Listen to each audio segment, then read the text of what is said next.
But there are four big lies you are told, and let me tell you what they are. The lie of money, the lie of majority, the lie of power, the lie of knowledge. These are the lies you need to be aware of. In this surah, there are four main stories. The story of the young man in the cave, number one. The story of Dhul Qarnayn. The story of Musa and Khidr. The story of the two men and their gardens. And these four main stories represent four types of lie that we take. Four types of deception. We get deceived, we get cheated into them. And that's why this surah is about deception. How to not be cheated. How to not be deceived. What are these four deceptions? The first is the deception of the crowd. When a large number of people are doing something, you think, let me just follow them. That is the story of the young men and the cave. They were not deceived by the majority. They were not cheated. They did not accept a lie because everybody believed it. Number two, the two men and their gardens. It is the deception of wealth, of money. And thinking that this money is from you and this money is going to be good and these material things I buy, this is going to give me happiness. This is a lie. The third is the deception of knowledge. The story of Musa and Khidr. When we learn something, we think that now we have become righteous. Why? I heard Sheikh said something. I wrote it down. I have some ilm. I memorized the Quran. No, this is a lie. This knowledge is an evidence against you on the Day of Judgment unless you act by it. Do not be deceived by knowledge. And the last, the story of Dhul Qarnayn, is the deception of power. Dhul Qarnayn, his power extends across the earth, from east to west. He has a huge empire. But the important thing about this man is he was not deceived by his power. It did not make him arrogant. It did not make him proud. It did not make him take the rights of others. When we get a little bit of power, we own a shop, we become counselor, X, Y, Z, a little bit of power, we start to oppress the people below us. Even a parent will start to oppress their children. This man, he has the empire from east to west, but he is fearing Allah because he is not letting himself get cheated, deceived by power. And so this surah, many people wonder what is the relationship between this surah and protection from the Dajjal. There's four stories, four deceptions, four lies we are told. The deception of the blind majority, the deception of money, the deception of knowledge, the deception of power. If you can overcome these four deceptions in this life, the Dajjal stands no chance against you when he comes.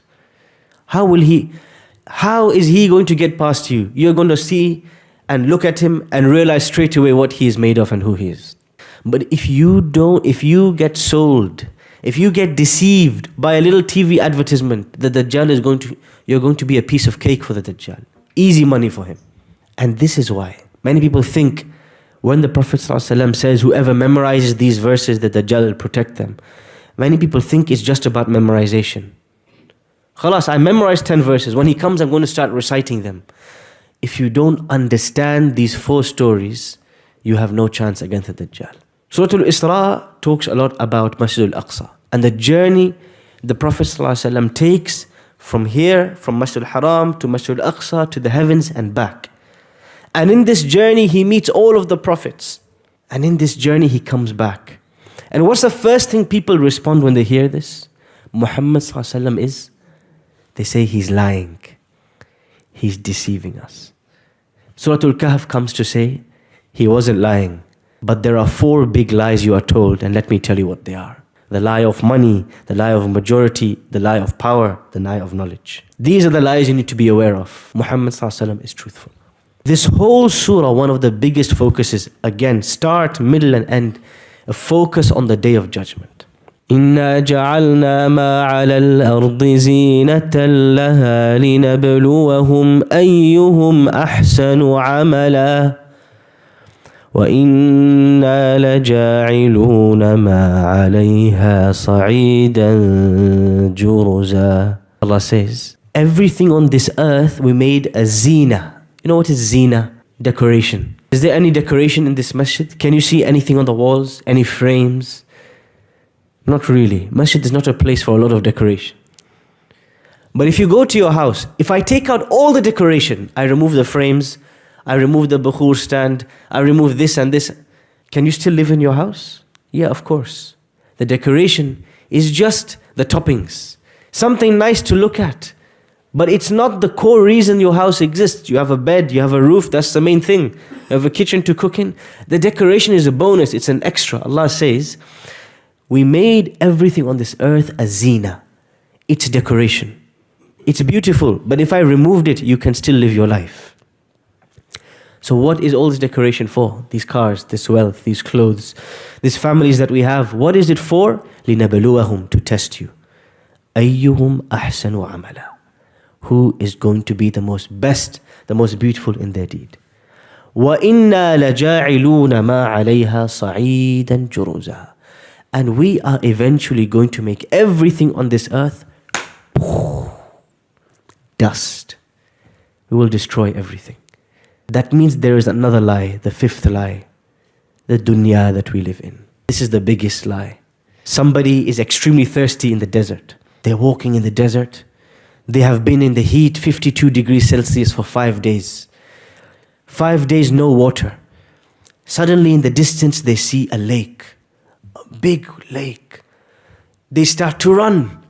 But as they get to the lake, they find nothing was there. They call this the mirage. When you are so thirsty, you start to see things that are not even there. You start to imagine things that are not even there. It's a lie, but as you get closer, you realize it was a lie. From afar, you thought it's the truth. This is this dunya, this world we live in, and its pleasures, and its brands, and its material goods. It is a lie. From afar, we think that's what I want, but as we get closer and as we taste it, we say, the pleasure was only temporary. The fifth story hidden in Surah Al-Kahf is the deception and the lie of this worldly life and its pleasures. And Allah is telling us the real life and the real pleasures that wait for us are in the afterlife. So we have to push away this lie. We cannot be deceived by the advertisements, by the signs, by everything trying to pull us to drown in this world. Allah is saying, no, don't drown. Take one glass of water and keep moving. This is what Talut said to when he was on his journey with his soldiers. We are coming to a lake. Whoever is thirsty, take a little bit of water and keep moving. Just keep moving. Don't get distracted. But then you start to drink. The water is so sweet though. The water is so delicious. And you stay there. The Prophet ﷺ, he says, this world, he said, it's like a shade. And I am a traveler in the desert. And I just stop, I pause, and then I keep moving. The idea of this world, we should keep it moving. Don't get stuck. إِثَّاقَلْتُمْ إِلَى الْأَرْضِ, Allah says, don't get stuck to this earth. Don't drown in it. Don't get immersed in it. Eat for sustenance. Drive to get from A to B. Wear clothes for the beauty, for the blessings of Allah. But keep it moving. Do not think that this world lasts. It's a very important point as we look at what's happening right now. This world is a test. It will pass. Houses are being destroyed. Well, everything will be destroyed. وَإِنَّا, Allah promised us, لَجَاعِلُونَ مَا عَلَيْهَا صَعِيدًا جُرُزًا. If not today, tomorrow, everything will be dust. Get used to the dust. وَكُلُّ الَّذِي فَوْقَ التُّرَابِ تُرَابُ. Everything above the dust is going to be sand as well. This is the reality of this dunya. It is passing, it is temporary, its pleasures will not last. So do not get stuck here. This is the message of Surah Al-Kahf and its relationship to the previous surah and its relationship to the Dajjal. And believe me, there is no greater deception, no greater lie than the Dajjal. So many people who we thought, including ourselves, this person is righteous, this person is pious, they will get pulled by the deception, the lie of the Dajjal.